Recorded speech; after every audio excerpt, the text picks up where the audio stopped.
बिस्मिल्लाहिर्रहमानिर्रहीम अस्सलाम वालेकुम नाज़रीन, मैं हूं आपका मेज़बान दानिश अंसारी और आप देख रहे हैं मेरा YouTube channel Danish Ansari official. नाज़रीन, आज हम बात करेंगे मलिक महबूब साहब से। आप सबके फेवरेट हैं, मशहूर एस्ट्रोलॉजर हैं मलिक साहब। आज का प्रोग्राम बड़ा ही इंटरेस्टिंग और बड़ी अहम खबर पे है। सबसे अहम खबर यह है कि अमरीकी सदर को जो ईरान की तजावीज़ हैं वो पाकिस्तान की तरफ से पेश कर दी गई हैं, लेकिन इन तजावीज़ को मुस्तरद करते हुए डोनाल्ड ट्रंप ने कहा है कि ईरान पर हमले के इम्कानात मौजूद हैं। दूसरी तरफ ईरान ने कहा है कि अमरीका के साथ दोबारा जंग छिड़ने का इम्कान है।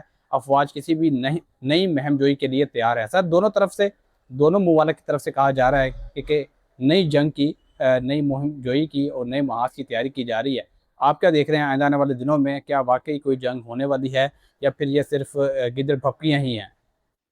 सर मैं वही कहूंगा जो सितारे बता रहे हैं और मैं बताता आ रहा हूँ कि मुझे फिलहाल ऐसी चीजें नजर नहीं आ रही।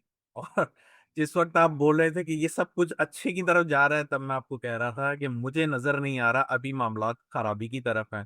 अब आप बोल रहे हैं कि मामलात खुदा ना खास्ता वापस खराबी की तरफ जाएंगे, तो मुझे ऐसा नजर नहीं आ रहा। बल्कि अच्छी बात है, ये सिर्फ बोलते रहेंगे कोई मसला नहीं है, ये बोलते रहेंगे कोई प्रॉब्लम नहीं। उसको यहाँ से सुने वहां से निकालें। अब जो है ना, एक्चुअल में कोई खुदा ना खास्ता जंग जो सितारों में ना नजर नहीं आती। हाँ, पानी में प्रॉब्लम अच्छी बात नजर है। आती है। पानी में प्रॉब्लम नजर आती, वो जंग की पॉसिबिलिटीज हैं। इस बात पे मैं आ ही रहा था, यही बता रहा हूँ कि पानी में खुदा ना खास्ता ऐसा मसला नजर आ सकता है।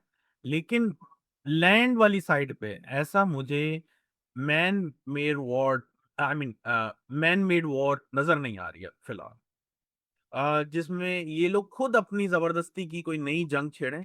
मे बी पॉसिबल ये पानी में छिड़े तो थोड़ा बहुत इफेक्ट लैंड साइड पर है, लेकिन फिलहाल जो है ना, पानी जो है मेन प्रॉब्लम बनेगा ही बनेगा। ये मैं आपको कब से बोलता आ रहा हूँ कि पानी का इशू अब बढ़ेगा। जैसे जैसे जुपिटर कैंसर साइन की तरफ बढ़ रहा है, आप देखेंगे जो कैंसेरियन है, ये उनके लिए बड़ा अच्छा साल होने वाला है। बाय द वे, आप अक्सर पूछते रहते हैं मुझसे कि वीकली रीडिंग दें, मंथली रीडिंग दें। हम लोग जब 9 मैट्रिक के पेपर दे रहे थे, तो मजाक के तौर पे कुछ ऐसी बातें थी। मैं किसी को टॉन्ट नहीं कर रहा हूँ, बस मजाक के वो बोलते थे कि प्रोफेसर के ऊपर डिपेंड करता है कि उसका मूड कैसा है चेक करने वाले पे। और यहाँ तक भी सुना था कभी कभी कि प्रोफेसर जो है ना, बेड पे बैठ के पेपर उड़ा देते हैं। ये जो रीडिंग आप जैसे दे रहे हैं ना, ये वैसी ही है। किसी की लग जाएंगी, किसी की नहीं लगेंगी, किसी की बिल्कुल ऑफ हो जाएंगी। तो एक्चुअल रीडिंग ये इस तरह काम नहीं करती है। तो कहने का मकसद ये है कि अगर आपको पर्सनलाइज रीडिंग चाहिए, पर्सनलाइज रीडिंग का मतलब क्या होता है? अभी मुझे ऐसा लगता है कि जितने भी हमारे व्यूअर्स हैं, उसमें से 80 to 90% को अपना सही असेंडेंट ही नहीं पता होगा। पूछे कैसे?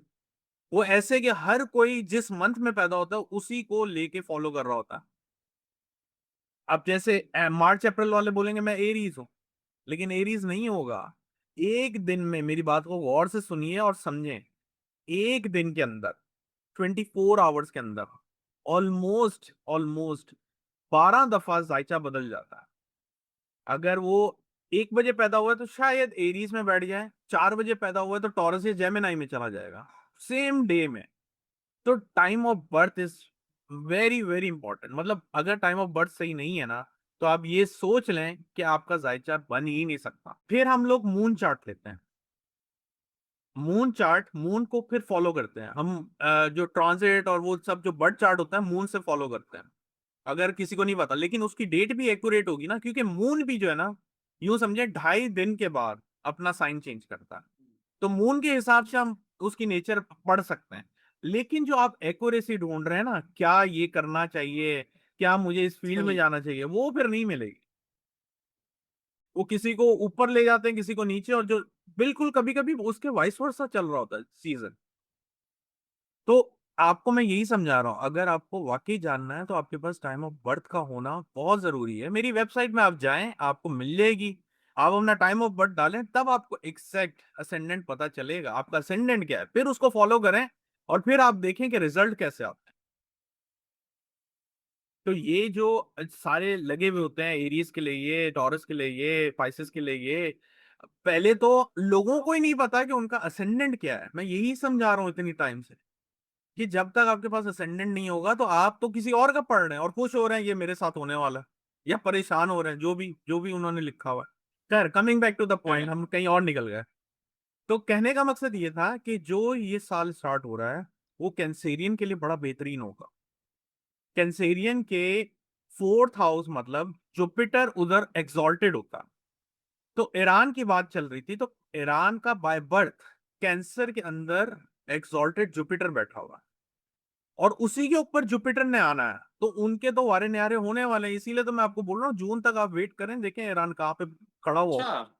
जी, यही समझाने का एक्चुअली वो बात कहीं की कहीं निकल गई हमारी, लेकिन ईरान के लिए बहुत अच्छी न्यूज आने वाली है, मैं आपको बता रहा हूँ बार बार।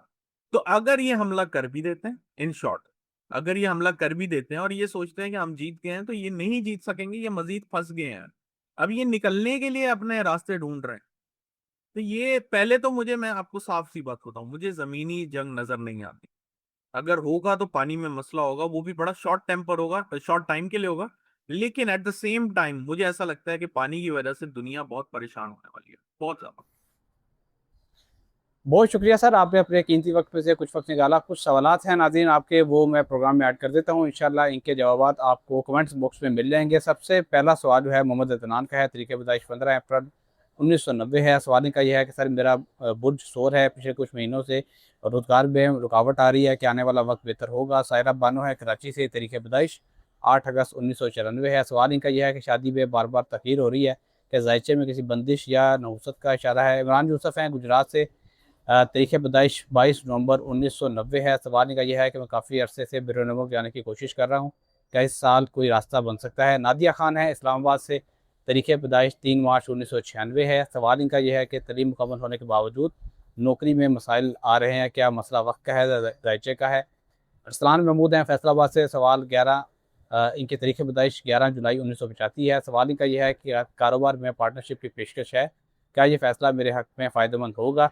अब्दुर्रहमान है पेशावर से। तारीख़ पैदाइश 19 सितंबर 1990 है। सवाल इनका यह है कि घर में नाचाकी और बेसुकूनी रहती है, क्या इसका ताल्लुक़ किसी सियारवी असर से है। हिना अशरफ हैं सियालकोट से। तारीख़ पैदाइश 6 जून 1997 है। सवाल इनका यह है क्या इस साल नया घर या प्लाट खरीदने का कोई इम्कान या इसमें इन्वेस्टमेंट का कोई आसार दिखाई देते हैं। इमरान यूसुफ हैं गुजरात से। तारीख़ पैदाइश 22 नवंबर 1990 है। सवाल इनका यह है कि मैं काफ़ी अरसे से बैरून मुल्क जाने की कोशिश कर रहा हूँ, क्या इस साल कोई रास्ता बन सकता है। नादिया खान है इस्लामाबाद से। तारीख़ पैदाइश 3 मार्च 1996 है। सवाल इनका यह है कि तलीम मुकम्मल होने के बावजूद नौकरी में मसाइल आ रहे हैं, क्या मसला वक्त का है, दायचे का है। अरसलान महमूद हैं फैसलाबाद से। सवाल 11 इनकी तारीख़ पैदाइश 11 जुलाई 1985 है। सवाल इनका यह है कि कारोबार में पार्टनरशिप की पेशकश है, क्या ये फ़ैसला मेरे हक़ में फ़ायदेमंद होगा। अब्दुर्रहमान है पेशावर से। तारीख़ पैदाइश 19 सितंबर 1990 है। सवाल इनका यह है कि घर में नाचाकी और बेसुकूनी रहती है, क्या इसका ताल्लुक़ किसी सियारवी असर से है। हिना अशरफ हैं सियालकोट से। तारीख़ पैदाइश 6 जून 1997 है। सवाल इनका यह है क्या इस साल नया घर या प्लाट खरीदने का कोई इम्कान या इसमें इन्वेस्टमेंट का कोई आसार दिखाई देते हैं। बहुत शुक्रिया नाज़रीन, आपने अपने सवालात ऐड किए, अपने सवालात अपना फ़ीडबैक देते रहा करें। आपका फ़ीडबैक हमें अपना प्रोग्राम बेहतर बनाने का एक मौका, एक अपॉर्चुनिटी फराहम करता है। इंशाल्लाह नेक्स्ट प्रोग्राम में ऐसे ही दिलचस्प टॉपिक के साथ दोबारा पेश होंगे। अगली वीडियो तक के लिए मुझे और मलिक महबूब साहब को इजाज़त दीजिए। अल्लाह हाफ़िज़।